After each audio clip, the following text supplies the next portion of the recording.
La crisis financiera que arrancó en 2008 la encontró precisamente en el epicentro de la tormenta, en Nueva York. Gemma Martínez, corresponsal del diario Expansión, vivió en primera línea la desaparición de la firma Bear Stearns, la caída del mítico Lehman Brothers y el pánico posterior en las bolsas más grandes que se vive en Occidente desde la Gran Depresión. Gemma Martínez nos visita de Periodista Digital para presentar su último libro, Saqueo, cómo y quién fueron los causantes de la crisis financiera de todo el sistema bancario español. ¿Qué tal, Gemma? Hola. Bienvenida a Periodista Digital. Gracias. Bueno, el análisis que haces en Saqueo es un análisis principalmente enfocado al tema de las cajas de ahorro, ¿no? En el origen, las cajas de ahorro eran lo que se llamaba, bueno, Montes de Piedad, también antiguamente tenían otro nombre, pero básicamente devinieron después con objetivos muy distintos a los que originariamente tenían, ¿no? Ahí empieza ahí empieza el problema, ahí encontramos el germen de todo lo que vino después. Sí, yo creo que sí, que es evidente, porque las cajas, que en su origen, como dices, son fundaciones de carácter de naturaleza privada que se crean para dar servicio a un colectivo y a una parte de la población que sin ellos estarían desatendidos desde el punto de vista financiero. Tienen una peculiaridad, que es que no tienen propietarios. Eso provoca que no tenga nadie que los controle, y entonces, pues un grupo de gestores de una serie de entidades bastante amplia pues actuaba como si fueran los dueños de esas cajas sin tener que rendir cuentas a nadie, y pues eso acabó desestabilizando a esas entidades y un poco luego a todo el sistema financiero, ¿no? ¿Qué se pusieron a hacer las cajas que no deberían haber hecho? Bueno, las cajas tenían fuertes restricciones legales desde que se crean para el ejercicio de su actividad. Solo podían operar en sus comunidades autónomas. Entonces, después, con la liberalización posterior de su actividad, que se va decretando conforme avanza la transición y la democracia, pues ellos empiezan a equipararse a los bancos, a adoptar las técnicas de los bancos, pero bueno, en algunos casos los bancos sí tenían accionistas, cotizaban en bolsa, tenían gente que les controlaba, y las cajas no. Entonces, esa cierta libertad lo que les da es crecer. Quieren crecer en exceso, protagonizan un crecimiento por toda la península ibérica y ya se olvidan de que eran uniprovinciales o autonómicas. Y en algunas entidades ese crecimiento fue alocado, desordenado, en connivencia con los partidos políticos y abusando un poco del riesgo inmobiliario. Entonces, yo creo que esa triple combinación, pues... Y también con mucha corrupción, ¿no? Sí, es que yo creo que esa combinación de político, inmobiliario y gestor sin control facilita la corrupción. O sea, es sinónimo casi de corrupción, ¿no? Entonces, no todas las entidades lo hicieron, pero un núcleo bastante grande. Dejaron de ser cajas al servicio de los ciudadanos para ser cajas al servicio de los partidos políticos. Sí, es así. O sea, por ley era completamente legal. Las comunidades autónomas se convertían en los accionistas en la sombra de esas cajas de ahorro. Y básicamente las más problemáticas eran de esas comunidades autónomas que se financiaban con el urbanismo, con lo cual, proyectos inmobiliarios, suelo... Y también eran una excelente agencia de colocación para colocar, por ejemplo, a maestros de escuela en los consejos de administración, ¿no? Correcto, es así. Por ley, por la forma peculiar de los sistemas de elección, pues entraba gente sin ningún tipo de preparación, sin formación, desde maestros de escuela hasta políticos que por ley eran propuestos, y de ahí salían los presidentes y los gestores, ¿no? Con lo Gemma, cual... y tú, como periodista económica, ¿esto dentro de tu círculo profesional se sabía? ¿O la verdad que todo esto empezó a aflorar tuvo que salir la crisis, tuvieron que caer las cajas para que todo esto se conociera? No, esto se sabía, no solo a nivel profesional de periodistas. Los distintos gobiernos, los reguladores, llevan muchísimo tiempo intentando mejorar la gobernanza de las cajas. Lo que pasa es que durante la época del crecimiento económico de finales de los 90, pues ahí se fue gestando la burbuja inmobiliaria, el crecimiento, que todo el mundo quería crecer, y no se atendía a esas debilidades que ya tenían. Pero era evidente que había una excesiva politización, que se estaba creciendo en exceso y que el riesgo inmobiliario era muy grande. Dices en tu libro que si se hubiera reaccionado a tiempo, el daño hubiese sido mucho menor. ¿A qué te refieres con eso? Pues yo creo que evidentemente el sistema financiero español estaba sano, una parte de él, otra parte no, que creo que la burbuja inmobiliaria ocultó los desequilibrios que acumulaban. Y entonces... Perdona, ¿qué parte estaba sana? Básicamente los grandes bancos estaban sanos, o sea, podían tener sus problemas, pero ya habían realizado una apuesta exterior, ya financiaban parte de sus beneficios, venían de fuera y estaba como un cierto equilibrio. También abusaron del riesgo inmobiliario, porque no hay nadie perfecto, pero no se lanzaron a ese crecimiento exagerado porque tenían unos márgenes que proteger, una rentabilidad que conseguir, unos accionistas a los que responder, cosa que en las cajas no sucedía así, ¿no? Y entonces, pues eso. Entonces yo lo que creo que las autoridades tardaron, cuando empezó a salir todos estos desequilibrios afloran por la crisis internacional. Y entonces inicialmente pues se actúa, yo creo que un poco... ¿Tardaron o lo ocultaron? Yo creo que tardaron, no creo que lo ocultaran. Bueno, con la información ¿El disponible... Banco de España no sabía lo que estaba pasando en las cajas? Sí, el Banco de España lo sabía. ¿Y por qué no lo dijo? Yo creo que lo hacía internamente por esa política del que tenía el anterior gobernador, de que hay que ir poco a poco en silencio y siempre por detrás, perdón, intentando solucionar las cosas sin que salga a la opinión pública, que se llama un poco la línea que él y confiesa que era la que adoptaba, ¿no? Lo que pasa es que luego también él no quería aceptar o actuó un poco con, no sé si con una ingenuidad o sin contundencia que requería el momento. Y cuando ya se empiezan a dar cuenta de que sí, que la situación es más grave de lo que parece y que esto está afectando a la parte sana del sistema y a toda la economía en general, pues reaccionan. Pero yo creo que es un poco tarde, ¿no? Aunque es verdad que la crítica retrospectiva es mucho más fácil que... Pero a toro pasado podemos saber por lo menos, ya que tenemos que pagar, los ciudadanos tenemos que pagar eso que tú describes como saqueo, pues por lo menos saber si nos engañaron o no nos engañaron. Tú dices que no. Bueno, ahora eso parte de esa información está siendo investigada por las autoridades judiciales, ¿Tú qué por crees? la Fiscalía. Yo creo que delito no existió. O sea, porque... ¿Nos engañaron o no nos engañaron? Yo creo que sí nos engañaron una parte porque no querían, o sea, se cocinaba como internamente. Entonces no se dijo eso a la opinión pública, se decía que el sistema financiero estaba muy sano y el sistema financiero una parte estaba sana, pero una parte no. Entonces esas ganas de que sí, que el sistema financiero necesita tranquilidad, que no, porque es muy fácil crear alarma, que los depósitos, pero yo creo que sí que se tenía que haber actuado con más contundencia y que... ¿Por qué en este momento todavía no ninguno de estas rapiñas que había en las cajas de ahorros ha ido a la cárcel, ni parece que los políticos estén también por la labor? ¿Por qué se tapan entre ellos? ¿Qué es lo que no quieren que se conozca? Yo creo que estaban todos implicados, ¿no? O sea, primero agentes de todos los partidos, lo repasamos ahí desde comunidades autónomas, de las fusiones de gobiernos, de PSOE, del PP, regionales, o sea, nacionalistas, estaban todos se beneficiaban de esas cajas de ahorros, que en el fondo era una forma de financiación también de las comunidades autónomas. Y nadie quería pues destapar algo que estaba ahí al servicio de todos, ¿no? O sea, que se dijo que el dinero público que iba a ir que fue a parar al salvataje, luego después esos bancos lo devolverían con intereses. ¿Eso va a ser así o es un dinero que ya los ciudadanos tenemos que dar como que fue a fondo perdido?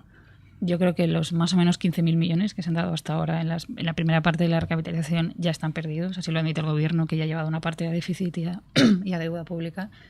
Y es inviable, o sea, pensar que lo vamos a devolver. ¿Mayormente ese dinero a dónde fue a parar? ¿A cajas de ahorro? ¿O también a bancos? Cajas de ahorros, o sea, completamente ahí están pues lo que ha acabado nacionalizado, Cataluña Caixa, Cataluña Bank, Bankia, las gallegas. Entonces eso están en proceso, ahora están controlados por el Estado y el Estado ha tenido que inyectar ese dinero y supuestamente algún día lo venderá, pero creer que va a vender para recuperar ese dinero es... ¿Crees que informativamente el tema se le dio la dimensión que se le esperaba? Es decir, que se vendieran bancos a €1 mientras sus consejeros cobraban indemnizaciones obscenas, millonarias. ¿Crees que la ciudadanía entendió realmente, que hemos sabido los periodistas explicar a la ciudadanía lo que ha sido todo esto? Yo creo que lo hemos intentado. Lo que pasa es que es un tema que hay un oscurantismo muy grande. Entonces yo ya te digo que yo escribo a diario de esto y nos cuesta mucho obtener esa información que te gustaría explicar, empezando por ahí. Por ejemplo, ahora el Banco de España está diciendo ahora cosas de CAM y Banco de Valencia de 2007, 2009, 2011. O sea, que es una cosa que es difícil de saber y con datos y decirle, oiga, pues sí, este señor se está llevando dinero de su caja, tú no tienes pruebas, Rato, Bankia, están investigando ahora los jueces. O sea, que es un tema muy complicado, muy peliagudo y que la información es un sector muy opaco, ¿no? Hablemos del caso Bankia. ¿Cuándo se decide la caída de Rato y quién políticamente quién es el que decide que caiga Rato. El detonante final, o sea, la parte final es el fin de semana entre el 4 y el 7 de mayo, que es cuando el gobierno ya le dice el ministro de Economía, Luis de Guindos, que el plan que él quería desarrollar para Bankia en solitario como entidad independiente con un apoyo público pequeño no tiene sentido, que no lo van a respaldar. Ellos creen que Bankia necesita más dinero y no lo van a hacer con un señor del Partido Popular en su consejo y en la presidencia. Pero el enfrentamiento viene de mucho atrás, viene casi desde las elecciones, si no antes, porque internamente a los medios ya nos hacían transmitir que no creían en el plan de Rato, por mucho que el Banco de España se lo aprueba. O sea que yo creo que entre diciembre y mayo, pues con sus momentos de más cercanía o más distanciamiento, ya era evidente que el gobierno, prácticamente más el ministro de Economía, Luis de Guindos, no estaba de acuerdo con la estrategia que estaba adaptando Rato en ese momento, ¿no? ¿Qué culpabilidad, qué responsabilidad le cabe a Rato en todo esto? Es decir, por ejemplo, en haber bajado el precio de la acción de Bankia para salir a bolsa, para captar los fondos del FROB. ¿Qué responsabilidad le cabe a Rato en esto? Yo creo que él tiene una responsabilidad por su gestión, que creo que no ha sido la más acertada. Él quiere presidir Caja Madrid, él llega a Bankia porque quiere presidir Caja Madrid, se presenta voluntario, nadie le dice que acepte lo que había en la caja y él luego toma una serie de decisiones marcadas por el entorno regulatorio que le exigen. Nadie le dice a Rato lo que había en la caja, con lo que se iba a encontrar. No, sí le dicen, no puede que él lo supiera todo dentro, pero él entra y nada más entra realiza una especie de diligencia para conocer lo que hay dentro y sí sabe que tiene un riesgo inmobiliario muy alto que hay que sanear. Lo que pasa es que él cree que él y su equipo lo van a poder hacer.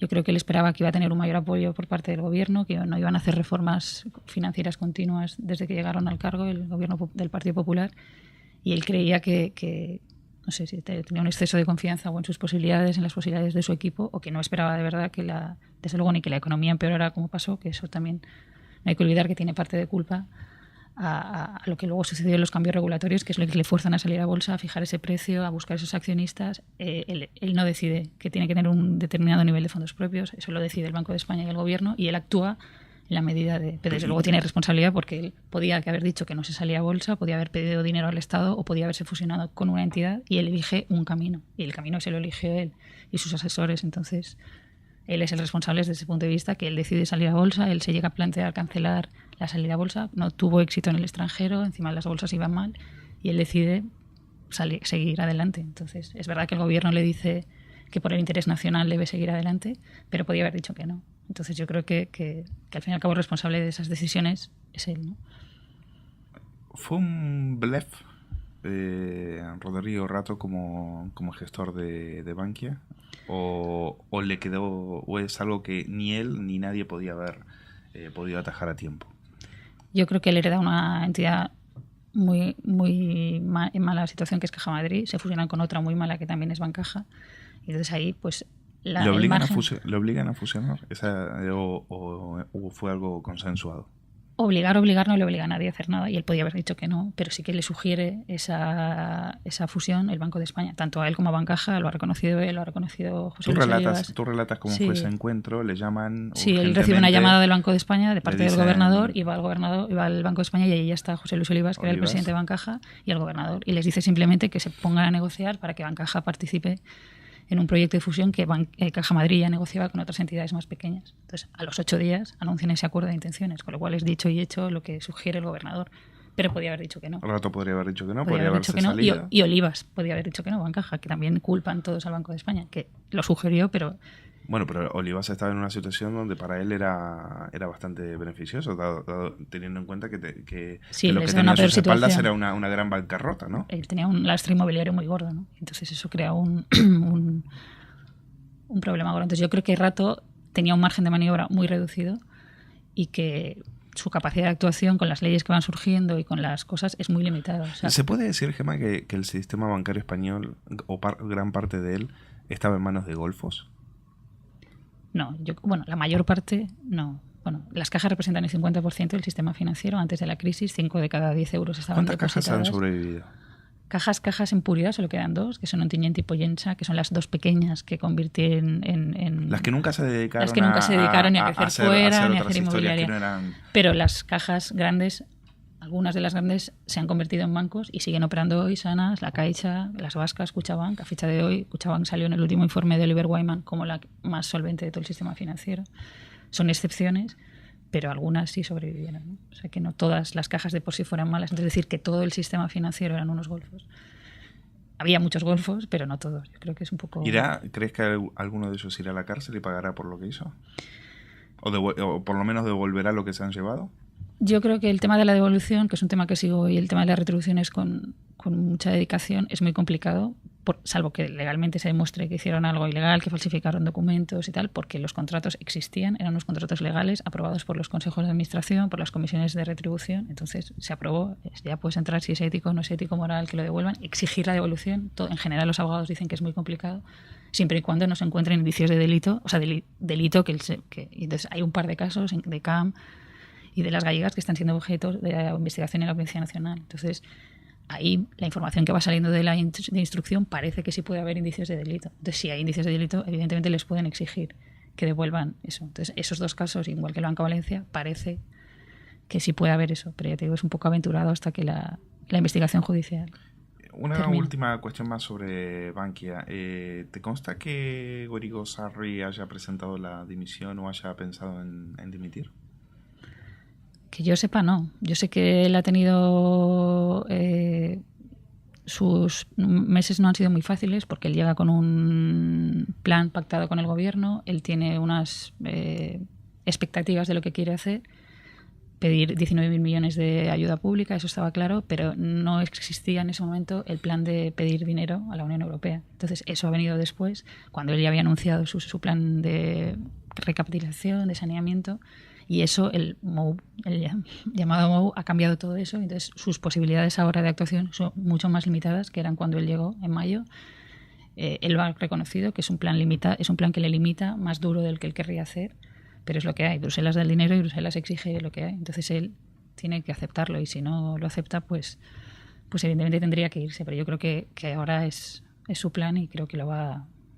que si ya tiene el dinero Bankia. O sea, ¿Por qué recurren a él? ¿Porque él se fue con una indemnización o fue una prejubilación millonaria, sí, como 50 millones de euros del BBVA?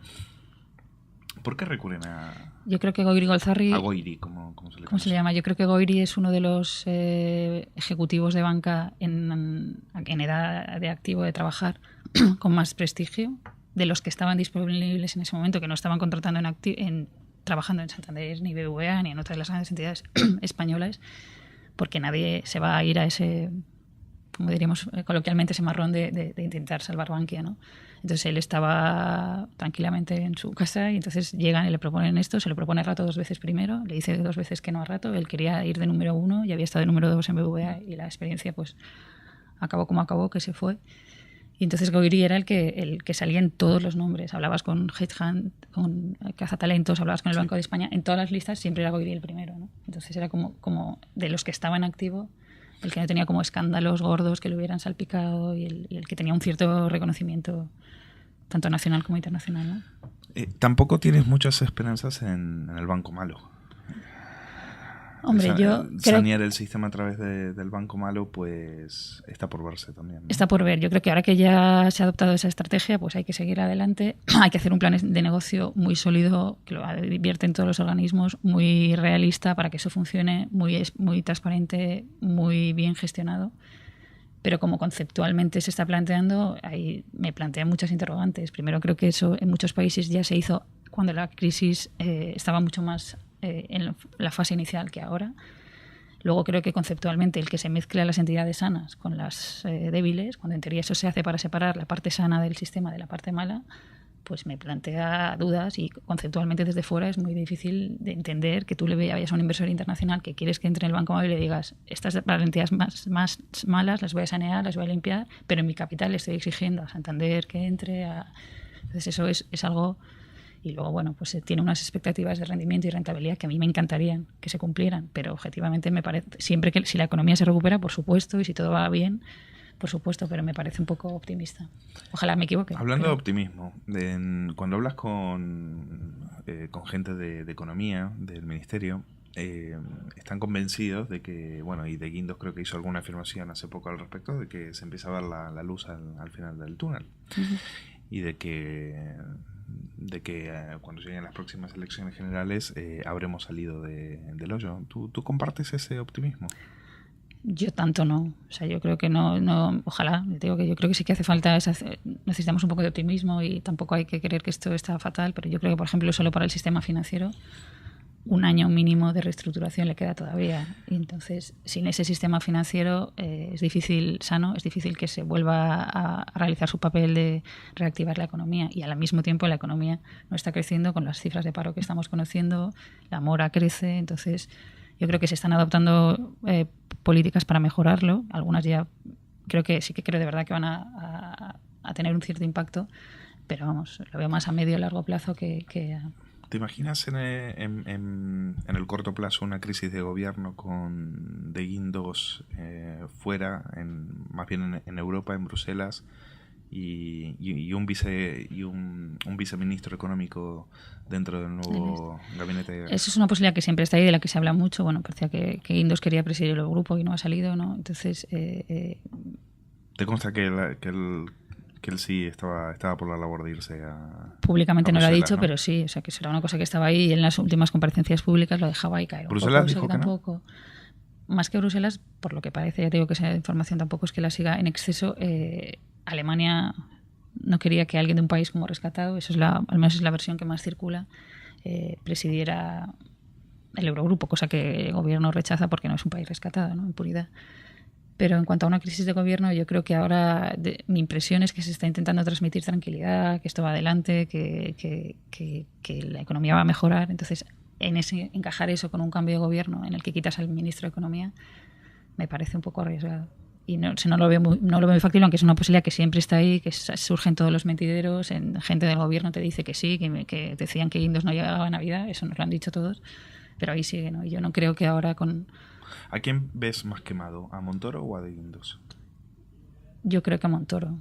Creo que a Montoro porque, al menos de cara afuera, a la opinión pública, él no creo que él piense lo mismo, pero yo creo que Guindos, pese a todo, tiene un mayor prestigio de cara a la opinión pública, y luego también por el tema que lleva Montoro, que es fiscal, que es impuestos y que siempre tiene un poco... Y luego la dificultad de explicar a los ciudadanos y de esas medidas de impuestos y esas subidas que está... ¿Cómo describirías que están ahora las relaciones entre Bruselas y el gobierno de Rajoy? Yo creo que ahora son buenas. Creo que son buenas porque, y esa es la impresión que se nos transmite, porque el gobierno está haciendo lo que quiere Bruselas. O sea, el margen de maniobra es reducido, ellos están haciendo sus reformas, hacen las reformas consensuadas con Bruselas. El sistema financiero es el mejor ejemplo. Bueno, ellos dicen que no, ellos dicen que hacen lo mejor, claro, lo que creen mejor para el país. Yo creo que ellos hacen cosas que de por sí Rajoy no hubiera hecho. Si hubiera salido, o sea, hay subidas de impuestos, hay cosas que no las habrían hecho, pero tienen que corregir el déficit porque estamos dentro de la Unión Europea y tenemos unas obligaciones. Entonces ellos lo hacen de la manera que ellos pactan con Bruselas. Hay parte de las cajas de la última reforma que ellos no hubieran hecho así, parte del MOU que no hubieran hecho así, pero lo han hecho porque necesitan el dinero. Entonces yo creo que en el fondo estamos un poco como dirigidos por Bruselas. Pero los datos del déficit, los datos del paro, todos siguen siendo bofetadas para el gobierno. ¿Crees que esta tendencia podrá cambiarse o que esto ya empieza a generar preocupación dentro de Moncloa? Hombre, yo creo que preocupación deben tener solo por el tema del paro. O sea, es que esas cifras son insostenibles y por mucho que haya economía sumergida y el paro no sea el que hay, el real que salen las cifras, eso es un problema social que además ese problema social preocupa en Europa. Yo he hablado con banqueros, con miembros de bancos centrales y te dicen, sí, España está haciendo cosas, las reformas parece que pueden empezar a dar resultado, pero hay los millones de parados que hay y eso es un problema social que nos preocupa que pueda existir, ¿no? Bueno, Gemma, pues aquí lo dejamos. Definitivamente tu libro es muy recomendable porque para aquellos que quieran comprender las verdaderas causas del marasmo económico financiero que nos ha asolado desde el 2008, pues aquí tienen muchas de las respuestas. Gracias, Gemma, por venir al periódico. Gracias a ti por invitarme.